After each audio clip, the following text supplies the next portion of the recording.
ជំរាបសួរពុកម៉ែបងប្អូននេះរូបចម្លាក់បាទដែលភ្ញៀវកំងទាំងឆាត់ទាំងស្រោបហើយរបស់ទាំងអស់នេះនៅខាងលើនេះរបស់បងប្អូនម្នាក់គាត់ផ្ញើមកឲ្យជួយស្រោបចឹងព្រោះគាត់បានកំងរូបខ្ញុំបាទដែរបងណារូបគាត់មានច្រើនទៀតបងនេះមកខាងលើនេះមកម្ចាស់បាទខាងលើនេះបាទនេះបិទមុខសាងពីស្នែងក្បេកផៅបត់ធ្លុះបាទមួយអង្គហើយនេះចេញមានស្នែងសាច់ឡាយមួយអង្គដែរនេះខ្មៅបត់ធ្លុងសងខាងស្នែងសាច់ឡាយបានសាមុនណាបាទនេះ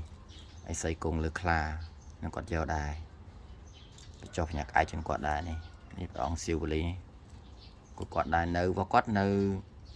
ចុងស្នែងក្បីខ្មៅបត់ធ្លុះហើយនឹងបន្ទាប់ចុងនោះឆ្លាក់បាទបច្ចិតលោកកបាទាំង4បាទនៅណាក្រឹងមករហូតនេះបាទគាត់នេះហើយនេះបងប្អូនប្រុសម្នាក់នៅខាងកំពង់ចាមបាទឪសួង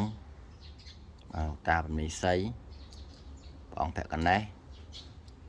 ពុទ្ធខ្វមសៀវវលីបាទបញ្ចុះកថាជូនគាត់ខាងក្នុងឯបងនេះអីសីគង់លើខ្លានៅចម្លាក់បាទបិទមុខម៉ងទៀតតែគាត់ឲ្យត្រូវប្រាក់បាទគូជាមួយនេះញ៉ាក់អាស័យបាន2អង្គគេយកអស់ហើយគាត់ថាបងប្រុសអ្នកផ្សេងនេះគាត់ស្រុកអ៊ីណុកចំណែកឯអីសីគង់នៅខ្លាដែរតែមានមួយអង្គទៀតរបស់គាត់ញ៉ាក់អាស័យអត់មកសោប្រាក់យ៉ាងទៀតយកលើហើយនេះលោកឪធំឪសក់វែងបាទសាងពីឈើដៃខ្លានៅចុះញ៉ាក់អាយជូនគាត់ទៀតហើយតួអង្គនេះបាទតួអង្គសាងពីក្លំការខ្មៅមានមួយអង្គហ្នឹងសមមួយអង្គហ្នឹងតួអង្គកវ៉ាំបតិអត់មានភ្នួងណាកវ៉ាំបតិចុះញ៉ាក់អាយ5មុខមានស័យបាទអង្គក្រង7ជូកងោកហើយនឹងរៀនខេតនេះខ្មៅបត់ធ្លុះបាទខ្ញុំសាងឲ្យលើមួយអង្គបងប្រុសអ្នកគាត់កំងគូជាមួយម៉ែធូនីម៉ែធូនីមួយហើយនឹងបិទមុខមួយទៅស្រុកប្រាក់អញ្ចឹងខ្ញុំជិតសាងឲ្យលើមួយអង្គទៅនេះសាងខ្មៅបត់ធ្លុះខ្នាតធំណាតិចទៀតតិចតែជាងស្រោបបងនេះបោះភ្ញៀវមិនតាន់គ្រប់ចំនួនរបស់គាត់ទេអញ្ចឹងបង្ហាញទូប៉ុណ្ណឹងបងប្អូនចាស់រូបបានឃើញផងហើយក៏ឲ្យដូចជាបងប្អូនអ្នកគាត់បាទទៅចិត្តតាមបាទចំណេះខ្ញុំបាទគាត់បានមើលឃើញពីទឹកដៃចម្លាក់បាទជាក់ស្ដែងអញ្ចឹងណាมันស្អាតជាងគេតែភាគច្រើនបងប្អូនគាត់យកទៅគាត់ជ្រះថ្លាណា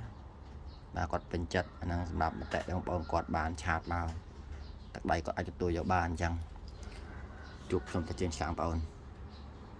តែជាងស្រោបហើយញ៉ាំឯកដើមស័យស្រោបប្រាក់និងម៉ែធរណីរាល់ហើយតែជាងឆ្លាក់ម្ដងដល់តែជាងឆ្លាក់បងប្អូននេះដៃបញ្ញាស័យយើងទៀមឆ្លាក់ឲ្យមានតួអង្គតាយស័យមានបិណ្ឌបាតមានស្ដេចវេរវ័នកំចាយមានបិទមុខចុងស្នែងបងប្រុសឆ្លាក់ជាងវាប៉ុណ្ណេះតើបានប៉ុណ្ណាយកប៉ុណ្ណឹងបងប្អូនថ្ងៃមួយឡើងទៅក្តីរុំ